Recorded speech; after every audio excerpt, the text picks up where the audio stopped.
aqui é um computador.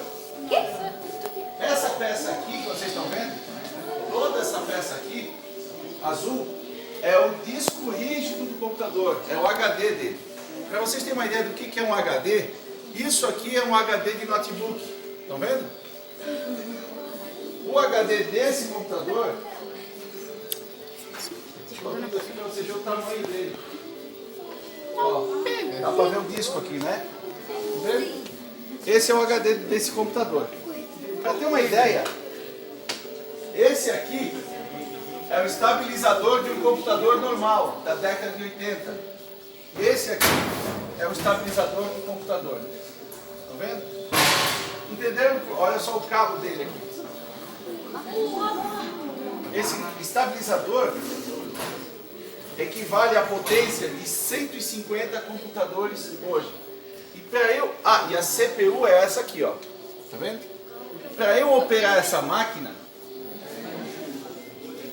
é esse terminal que eu uso. Estão vendo?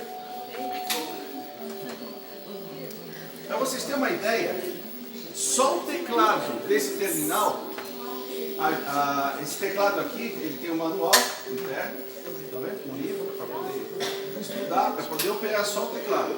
Se eu quiser conhecer e trabalhar nesse computador, eu preciso ler todos os livros que estão nessa mesa aqui, ó. De lá até aqui. Aí eu vou estar apto a começar a operar com esse computador. E essa aqui é a tela dele, então.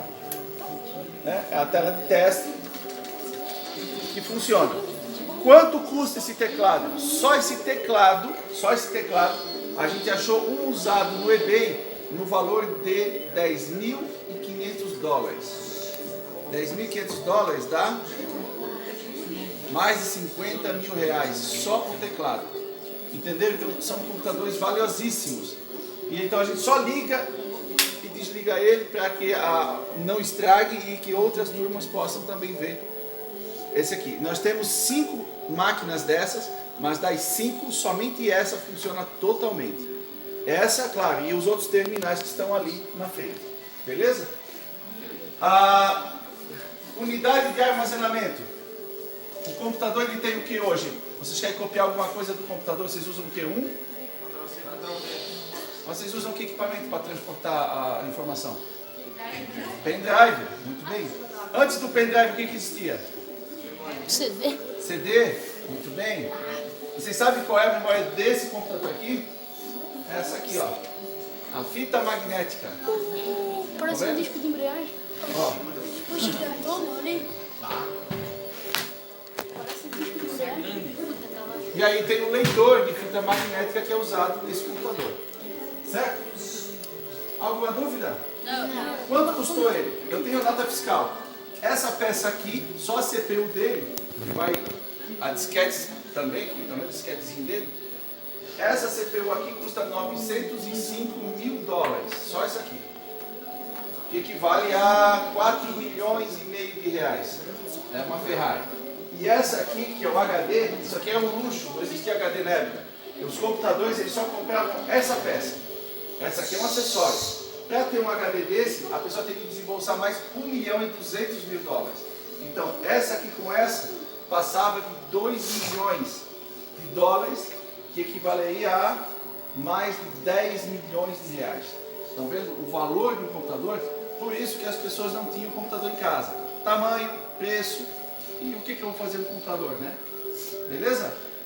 Vamos continuar lá na frente. Tiveram que inventar um computador para a pessoa usar em casa, né? Computador de uso pessoal. O primeiro computador foi o PCXT. O PCXT foi o primeiro computador de uso pessoal uso em casa. Eles são esses três aqui, ó. Vou ficar aqui. PCXT com monitor de fósforo laranja. Monitor de fósforo são os monitores mais raros que existem. O monitor de fósforo laranja, ele foi lançado e deu errado. Por quê?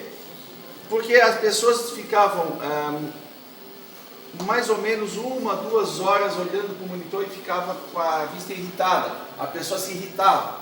Então não era nem um pouco legal ficar trabalhando num computador desse. Como deu errado esse monitor de fósforo laranja, lançaram um monitor de fósforo verde. Tem um ali também, né? Aquele lá que eu liguei também é monitor de fósforo verde. Esse monitor de fósforo verde ele fazia o contrário. As pessoas acabavam ficando sonolentas, quem ficava muito tempo aqui no monitor de fósforo verde. E aí então lançaram um monitor de fósforo branco, que foi o último modelo de monitor de fósforo. Depois do monitor de fósforo branco, aí vieram outros monitores. O último PCXT, a última geração de PCXT é aquela que está ali na frente, vocês estão vendo com o monitor de fósforo branco. Estão vendo essa, né? Bem bacana. E do lado, aquele lá do lado é o computador Amiga. É um concorrente desse daqui.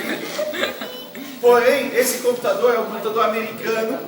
Ele é muito fácil de usar, extremamente fácil de usar.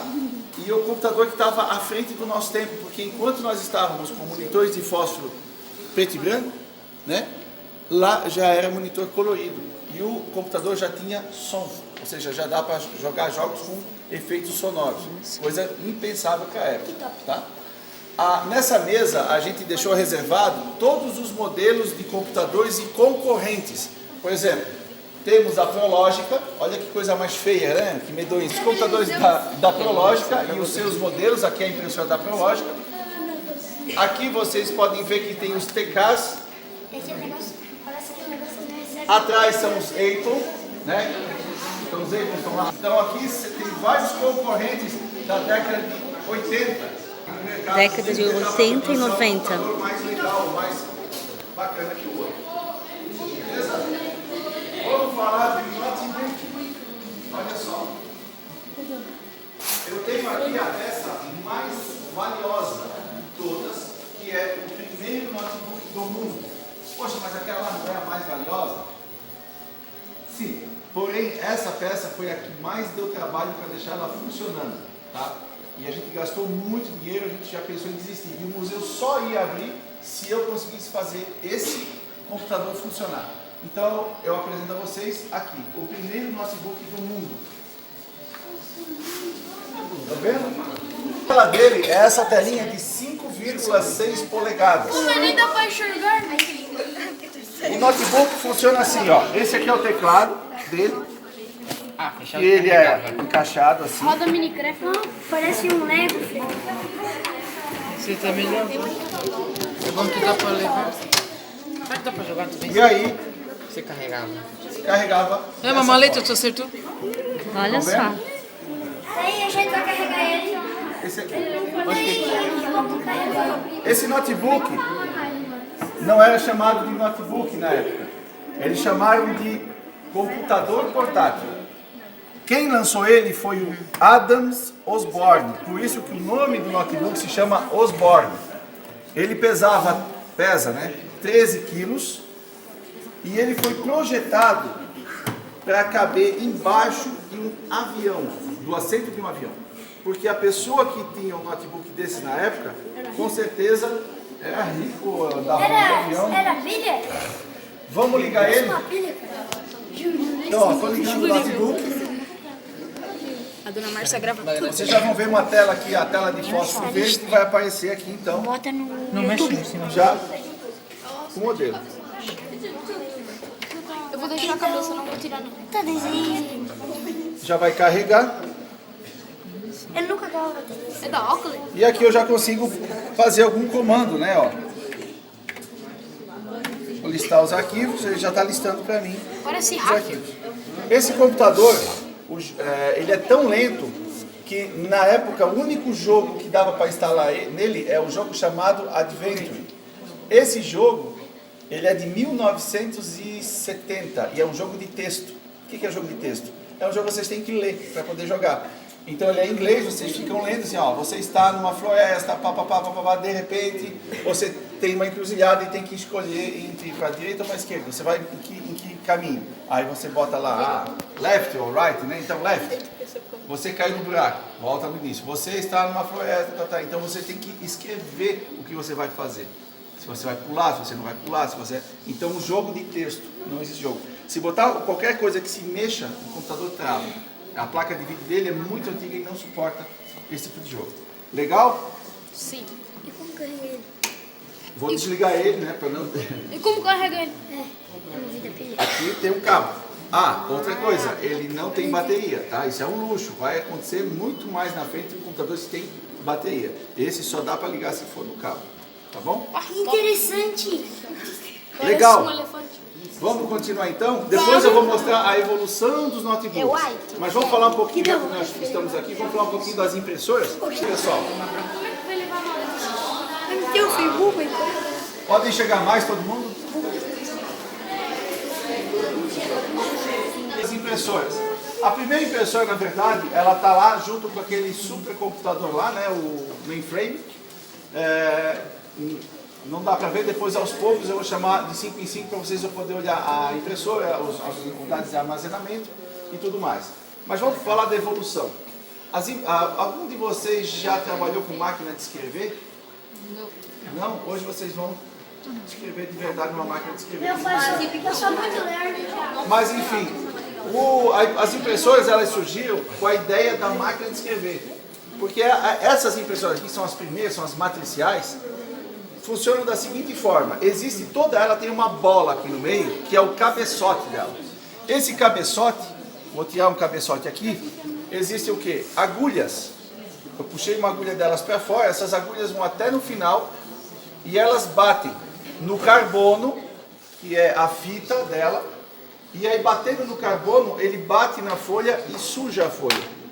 É assim que funciona a impressão.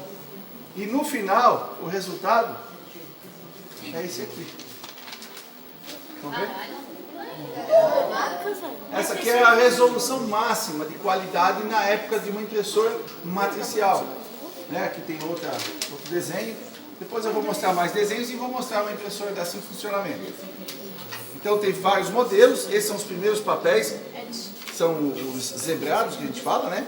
E quem tinha muito dinheiro conseguia então comprar uma fita colorida para colocar nessas impressoras. E aí ela podia imprimir colorido, mas a qualidade é a mesma. Depois vieram as jatos de tinta, que se usa até hoje, né? Jato de tinta. Essa aqui foi a evolução, que a impressora já vinha com scanner. Pode ver que aqui o scanner está separado. Scanner de mão e de mesa. São os dois tipos de scanner. E depois as lasers, né? Que são as impressoras que têm essa qualidade aqui, ó. Estão vendo? Então as impressoras a laser são as mais sofisticadas, até hoje as que têm a melhor qualidade. Vamos virando, olhando aqui para esse lado. Aqui, se lembram do Osborne, aquele notebook? Olha o tamanho da placa dele de vídeo que tem dentro dele. A E aí a evolução das evolução da placas placa de de vídeo. vídeo vai daqui até lá no final, onde tem as placas de jogos. E aqui as outras evoluções.